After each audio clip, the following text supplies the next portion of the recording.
All right. So moving on to the next topic here that I want to talk to you guys about.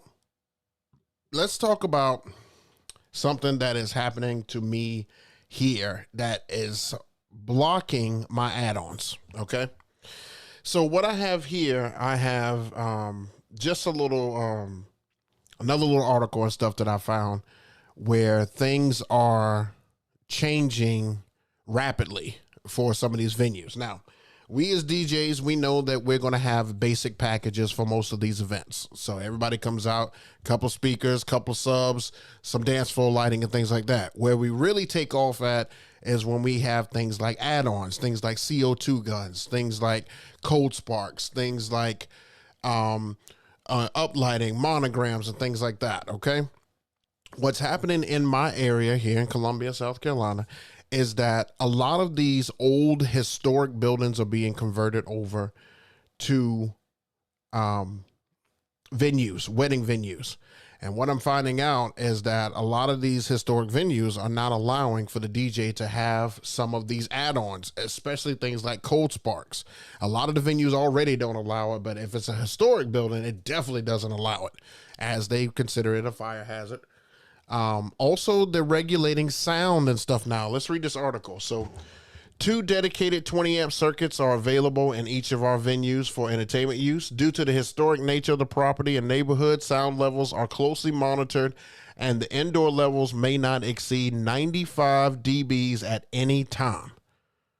In addition to the dB limit, bass levels are closely monitored and must be extremely limited.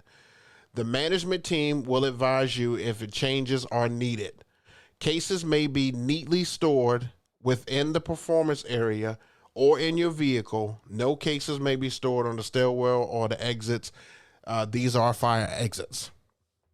Okay, so I've had about 2 or 3 venues that have had this happen. This has happened to me. One particular venue, the guy literally had a decibel reader, and he would come out and he would check and make sure that my volume was not over a certain range. And if it was, I had to turn it down.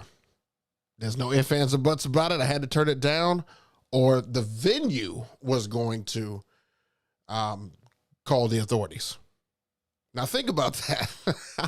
I'm at a venue. It's outside. It kind of had some outside vibes, I guess, because of where it was. I'm not going to go into all that, but of course, because of where it was, I'm assuming that, they already had a curfew time. So, the cutoff time was 10 o'clock, but now they had a volume level and stuff as well. And then I had another venue that wouldn't allow cold sparks and stuff, like I said, because it doesn't, it doesn't allow for anything that could be a fire hazard to come in. So that was a bummer because, the client didn't check ahead of time and I didn't think to check. So these are all things that we have to kind of assist the client and stuff to do. If we're going to sell these add-ons, one of the things that we need to do is ask qualifying questions. We have to qualify them to be able to use these add-ons. Of course, you're not going to have a problem with things like uplights and photo booth. That's not the issue. Monograms, stuff like that, that's not the issue. These CO2 guns, that kind of makes people nervous. But I think you should be great at every venue with that. But haze, fog machines, those are no-nos at most of my places, as they do trigger the alarms, fire alarms. Cold sparks trigger fire alarms. Also, sound levels and stuff with the speakers and stuff we have. Like, I love my Maui 44 G2s. I love them. But they are loud. They are loud. And I can tell you right now, I'm probably gonna be asked to turn down my music stuff several times. Because one thing I know that having a monitor back there with you kind of lets you hear different stuff. But you cannot hear volume from 2 different styles of speakers. You can't hear the volume from a monitor and hear the volume that's going out to your audience. It just doesn't happen. You can't do that at all. So sometimes if I can't hear it and stuff, like I need to hear it on the speakers and stuff out there to make sure it's jamming, sometimes I just crank it up. I just crank it up, and most venues are usually good with it. But now I'm learning that I might have to go ahead and trim that down too. I'm telling you, man, you guys got to be aware of this stuff because this stuff is the stuff that will get you shut down the fastest. Literally, it will get you shut down the fastest. I'm telling you, if you do not check ahead of time with the venue to just ask a few questions, and what you want to do, just in case you guys are wondering, well, what questions do I need to ask? Well, you call the venue and you just ask them, hey, I'm such and such, such and such. I'm going to be DJing there on such and such. I just wanted to know, my client would like to know whether or not they want to know if you can allow cold sparks. This is what they do. If you need me to come out and demo, I can do that.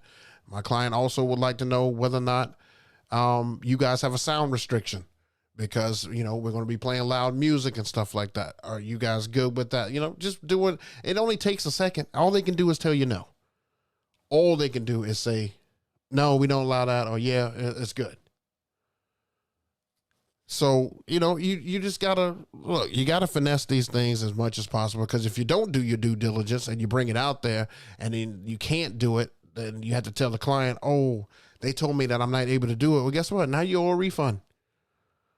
And yeah, you'll have to give the money back because there's no way that you can explain that you can't use something that they paid for and now you keep the money. that doesn't work like that. It really, really doesn't work like that. So anyway, like I say, make sure you do your homework and stuff with it. Make sure you check with the clients first to make sure they want it. And then secondly, check with the venue. Also, make sure you're bringing an outlet checker and stuff with you too. Colorado Sound and Light, they have... if you go check out that video I have on a DJ's best kept secret, with that plug that checks if things are on the same circuit, they also send you a outlet checker to let you make sure that you're using, a good outlet. Another thing with these historical buildings is that, some of the wiring is not up to date and you want to make sure that you're not damaging your equipment and stuff. So you definitely want to get something that'll check outlets and things like that to make sure that you're taking care of your very, very expensive equipment.